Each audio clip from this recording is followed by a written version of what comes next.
السلام علیکم ورحمۃ اللہ وبرکاتہ۔ ناظرین، امید کرتا ہوں آپ سب خیریت عافیت کے ساتھ ہوگی۔ آئیے انشاءاللہ عز و جل آج کی اس ویڈیو میں اردو کتاب بہار شریعت حصہ 2 کا پارٹ نمبر 95 ہم پڑھیں گے۔ حیض کے مسائل کا بیان چل رہا ہے، ٹھیک ہے۔ یہاں سے آئیے کنٹینیو کرتے ہیں۔ مسئلہ نمبر 12، 10 دن کے اندر رطوبت میں ذرا بھی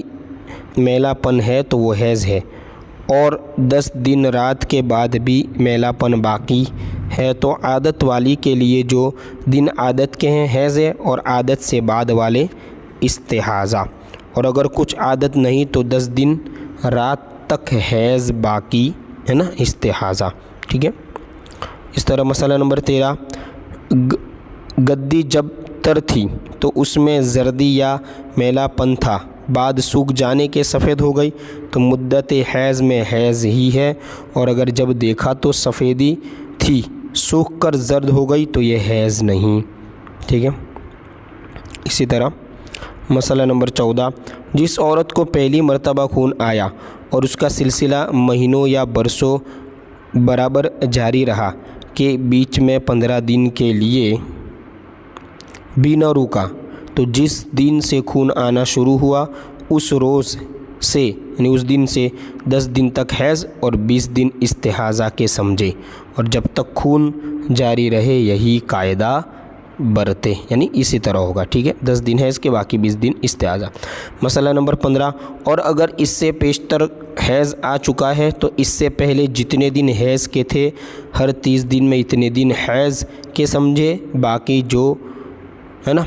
دن بچے وہ استحاضہ کے۔ پہلی بار آ چکا ہے تو وہی یاد رکھنا ہے، مطلب، ٹھیک ہے۔ مسئلہ نمبر 16، جس عورت کو عمر بھر خون آیا ہی نہیں یا آیا مگر 3 دن سے کم آیا تو عمر بھر وہ پاک ہی رہی، اور اگر ایک بار 3 دن رات خون آیا پھر کبھی نہ آیا تو وہ فقط 3 دن رات حیض کے ہیں، باقی ہمیشہ کے لیے پاک۔ دیکھیں ایسا بھی ہو سکتا ہے، مطلب۔ مسئلہ نمبر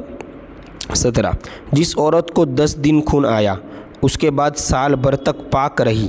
پھر برابر خون جاری رہا تو وہ اس زمانے میں نماز روزے کے لیے ہر مہینے میں 10 دن حیض کے سمجھے، 20 دن استحاضہ کے۔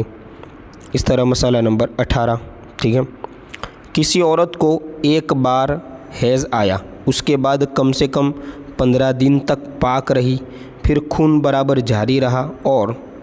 یہ یاد نہیں کہ پہلے کتنے دن حیض کے تھے اور کتنے طہور کے یعنی پاکی کے، مگر یہ یاد ہے کہ مہینے میں ایک ہی مرتبہ حیض آیا تھا تو اس مرتبہ جب سے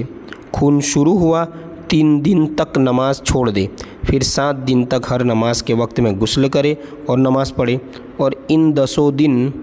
میں شوہر کے پاس نہ جائے، پھر 20 دن تک ہر نماز کے وقت تازہ وضو کر کے نماز پڑھے، اور دوسرے مہینے میں 19 دن وضو کر کے نماز پڑھے، اور ان 20 یا ان 19 دن میں شوہر اس کے پاس جا سکتا ہے، اور جو یہ بھی یاد نہ ہو کہ مہینے میں ایک بار آیا تھا یا 2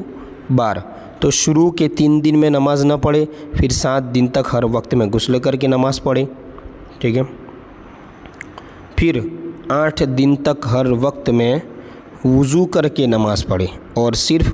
ان 8 دنوں میں شوہر اس کے پاس جا سکتا ہے، اور ان 8 دن کے بعد بھی 3 دن تک ہر وقت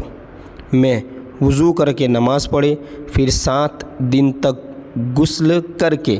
اور اس کے بعد 8 دن تک وضو کر کے نماز پڑھے، اور یہی سلسلہ ہمیشہ جاری رکھے۔ یعنی دیکھیں یہ پورا ایک الگ مسئلہ، یہ کس کے لیے کہ ایک بار حیض آیا اور اس کے بعد کم سے کم 15 دن تک پاک رہی،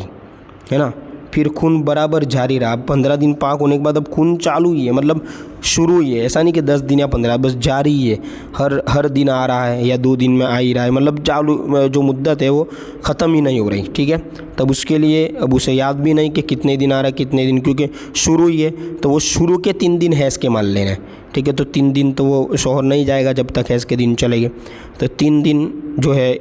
حیض کے ماننا ہے۔ اب اس کے بعد کے جو 7 دن ہے تو اسے کیا کریں گے، استحاضہ سمجھ کر کے جو ہے وضو کر کے نماز پڑھے، پھر بعد میں جب مہینہ ختم ہو اور اس کے بعد پھر 3 دن جو ہے حیض کے مان لینا ہے، مطلب غسل کرنا ہے، نماز پڑھنی ہے، ٹھیک ہے، اور شوہر کے پاس نہیں جانا۔ اور جب استحاضہ کے دن، مطلب مثال کے طور پہ میں سمجھا رہا ہوں، پھر بعد میں 7 دن پھر وضو کر کے تازہ وضو کر کے نماز پڑھے، ہے نا، یہ یاد نہیں رہتا۔ اب جو 19-20 دن ہو گئے تو وہ جو یہاں بتائیں نا، دیکھیں اب وہ 19 دن جو ہے اور وہ 20 دن جو بچے، شروع کے 10 نکال دیے نا، 3 حیض کے اور جو ہے 7 وہ الگ سے، یہ 10 ہو گئے۔ اب 19 یا 20 دن جو بچے تب اس میں وہ شوہر جو ہے بیوی کے پاس جا سکتا ہے نا، اس طرح۔ دیکھا اب آگے پارٹ نمبر 96 میں آگے ہی اس مسئلے کی اور مزید تفسیر پڑھیں گے۔